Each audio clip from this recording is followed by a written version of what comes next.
Hello students, this is second lecture for 10th standard CBSE bio subject. This book is written by LAKHMIR Singh and Manjit Kaur. We will continue our last day lecture. Today we will do holozoic nutrition. What is holozoic nutrition? Holozoic nutrition means feeding on solid food. Means here the organism is dependent on the solid food just like us, okay, which may be a plant product or an animal product, any solid food which is taken by an animal.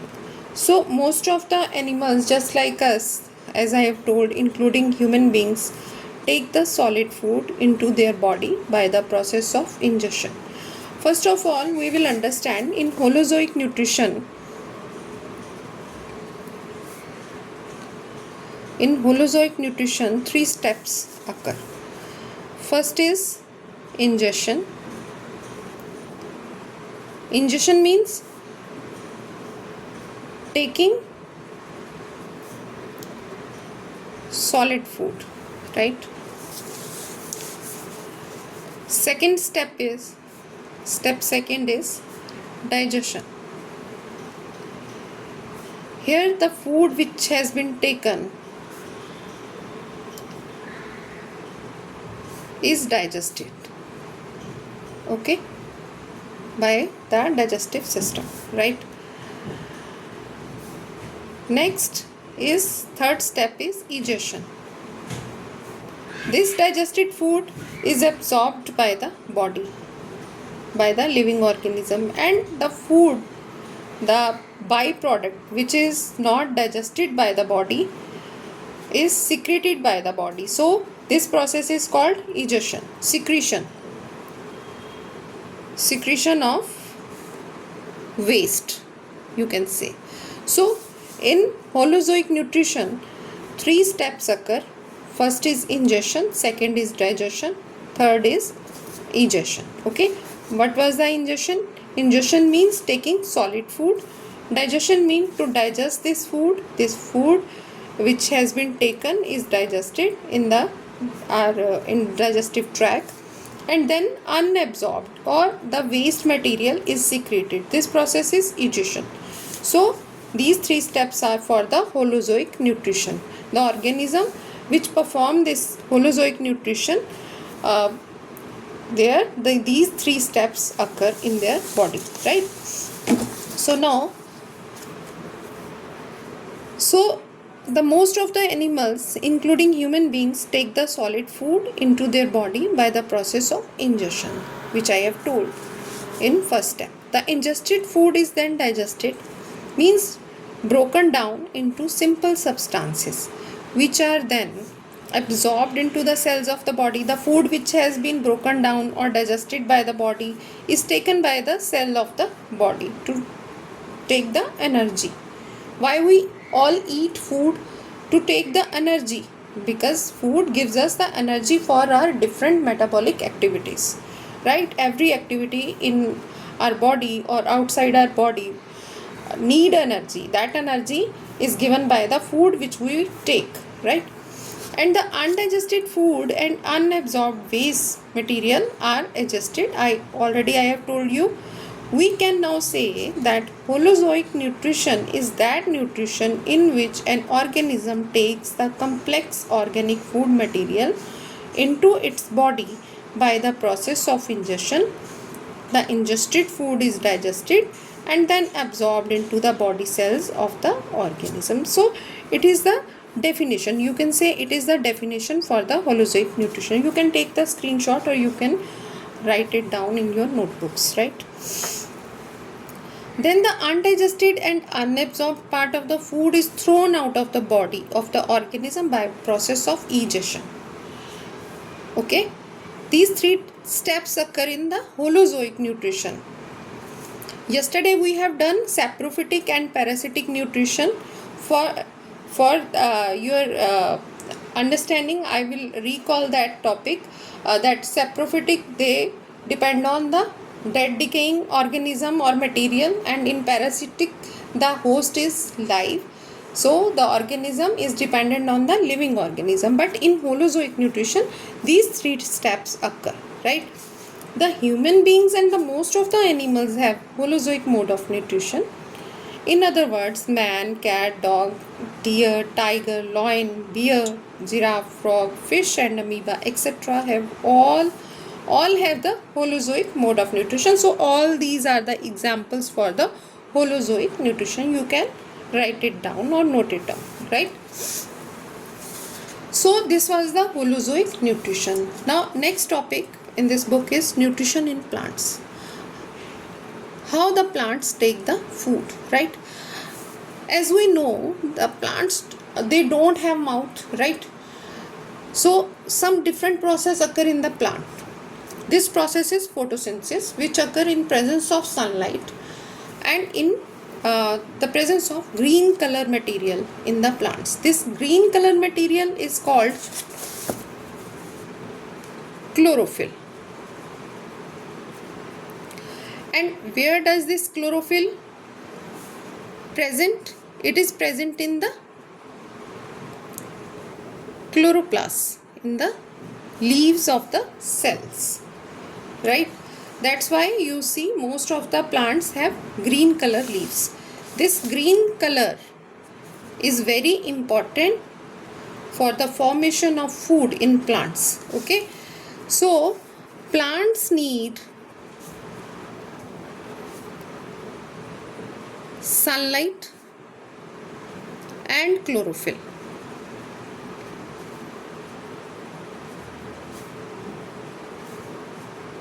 To synthesize their food, right? And what is the raw material? Every food need raw material. We also prepare the food from the raw material. Raw material here in the plants is water, minerals and carbon dioxide, right? So this water and minerals are given by the roots. And how these roots give this water and mineral? Roots absorb water and minerals from the soil. Roots absorb water and minerals from the soil. And third, carbon dioxide. From where does the carbon dioxide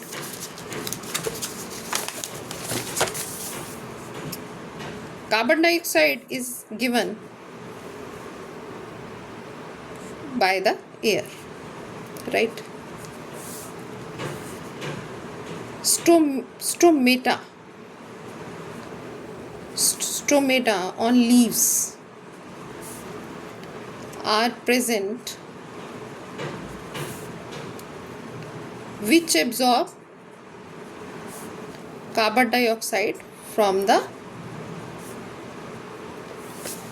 air. These stomata absorb the carbon dioxide from the air, and these stomata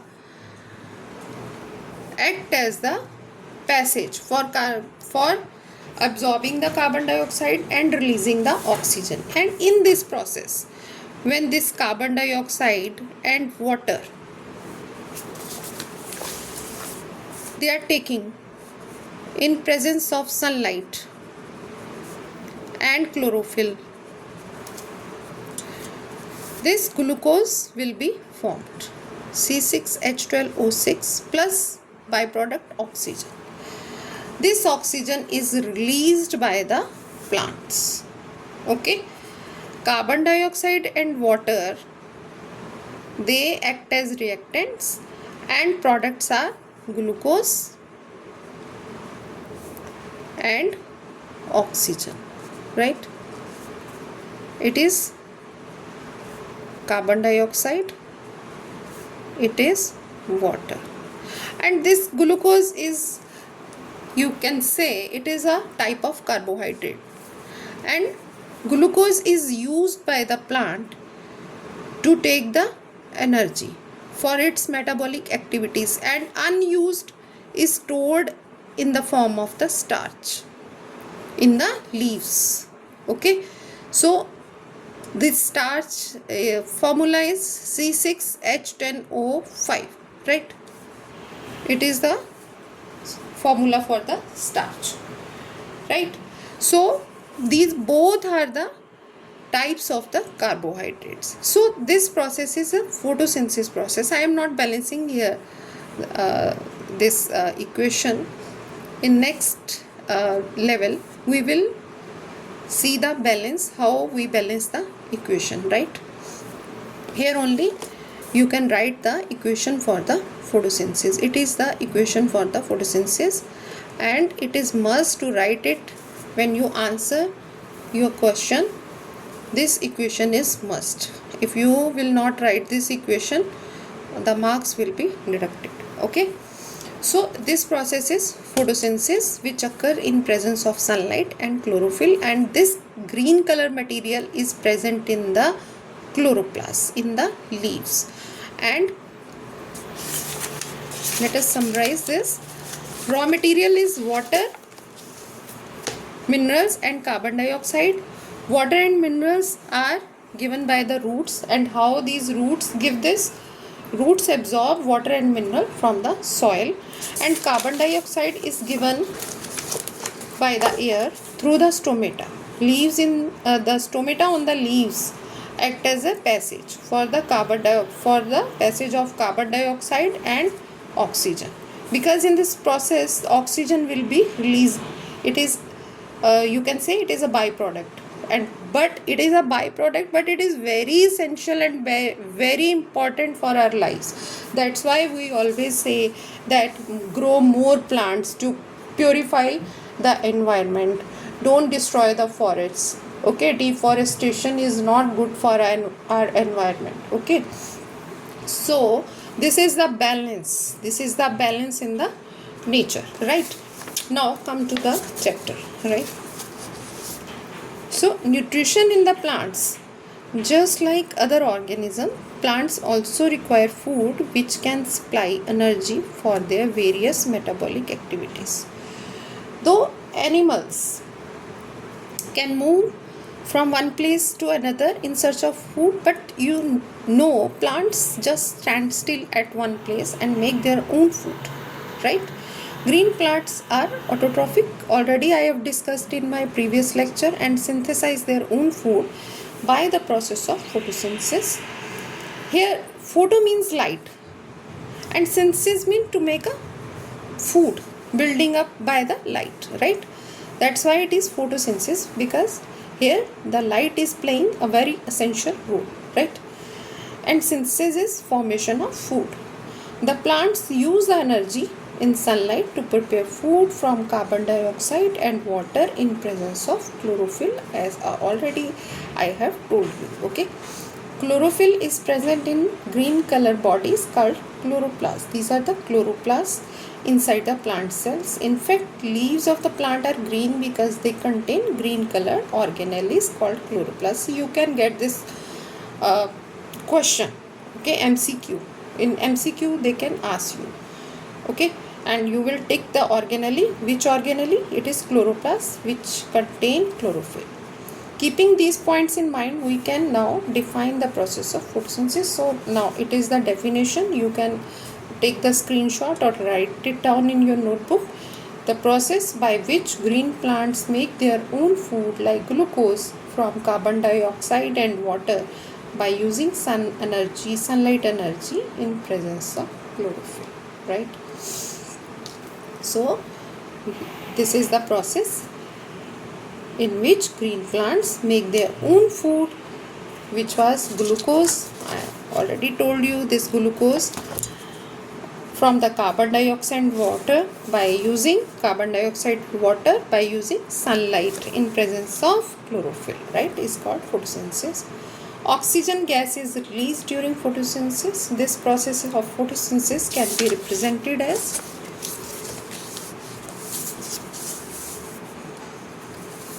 here you can see the equation, right? Here the equation has been balanced. Why? If you want to balance it, if you see here the carbon 6 molecules, you will write it, because here was the one molecule, so you will place 6 here, 6 to make it 6 molecules of carbon. And now here are the 12 molecules of hydrogen, so to make it 12, here are the 2, you will place the 6 to the 12, right? Now by making this molecule 6, carbon molecule 6, here the oxygen molecules have become 6 to the 12 and plus 6 molecule of oxygen here total 18 molecules. So here are the 6 molecules and here are the 2. If you write 6 here, 6 to the 12, 12 plus 6, 18, right? So 18 molecules of oxygen are here. You are balancing this equation, right?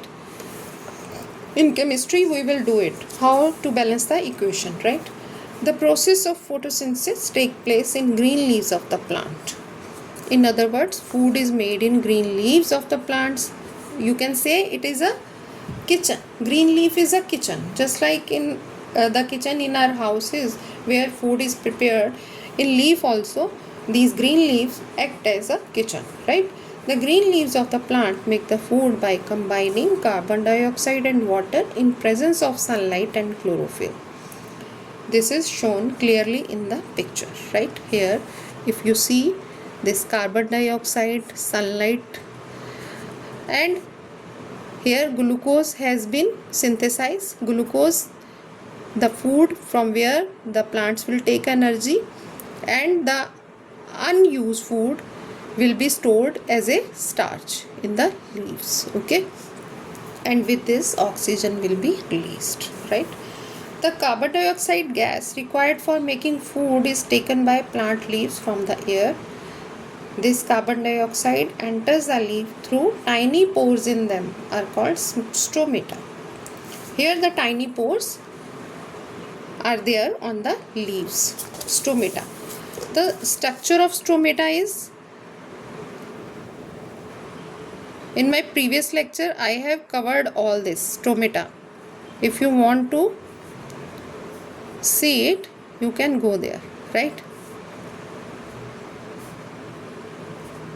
These are the guard cells, okay, and this is the pore, and this is the structure of stomata on the leaves, and these pores act as a passage for carbon dioxide and oxygen, right?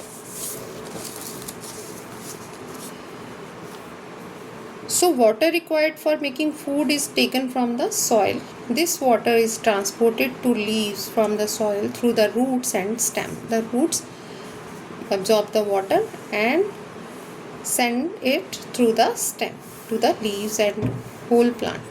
The sunlight provides energy required to carry out chemical reaction involved in the preparation of food. This equation is a chemical reaction. So for this chemical reaction, sunlight is producing the energy. The green pigment called chlorophyll present in green leaves helps in absorbing energy from the sunlight. Oxygen gas is produced as a byproduct during the preparation of food by photosynthesis. This oxygen gas goes into the air, right? The food prepared by the green leaves of the plant is in form of simple sugar called glucose C6H12O6. This glucose food made in the leaves is then sent to different parts of the plant, and the extra glucose is changed into another food. As I have told you, starch. This starch is stored in the leaves of the plant, and we have done the chemical formula for it also, C6H5O10. Glucose and starch belong to the category of foods carbohydrates. These are the types of the carbohydrates which give the energy, right? The foods like carbohydrates prepared by photosynthesis contain chemical energy stored in them. Thus, the green plants convert sunlight energy into chemical energy by making carbohydrates. Okay, the sunlight energy has been transformed into chemical energy, right? The food prepared by photosynthesis provide all energy to the plant which it needs to grow, and then when we eat plant foods like food grains, fruits, vegetable, and chemical energy in stored them is released in our body during respiration, and that chemical energy gives us the energy for the different metabolic activities, right? Now photosynthesis take place in 3 steps.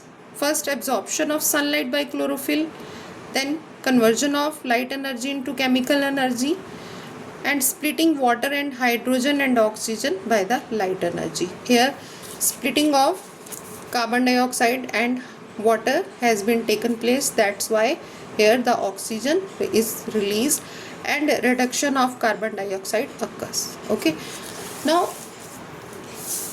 what is reduction? Reduction of carbon dioxide by the hydrogen. So what is the reduction? Reduction means addition of hydrogen or an electropositive element. Here the electropositive element will be added and loss of oxygen or an electronegative element, right? What are electropositive? Those elements who who can have capacity to lose the electron. And what are the electronegative? Those elements who have the capacity to gain the electrons, right?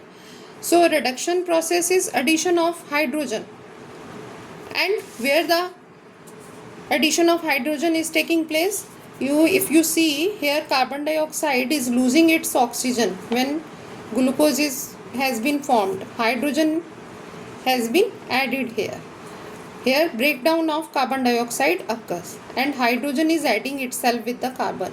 Here reduction process occurs. Okay, so I hope this concept you are getting. Okay, reduction of carbon dioxide by hydrogen to form the carbohydrate like glucose by utilizing the chemical energy, right? And one more thing, if these 3 steps don't occur, it is not necessary that these 3 steps occur simultaneously. If you see in desert plants, they can take place, for example, desert plants, they take up carbon dioxide at night and no light is there at night, and prepare an intermediate product which is acted upon by the sunlight energy absorbed by the chlorophyll when the sun shines during the next day.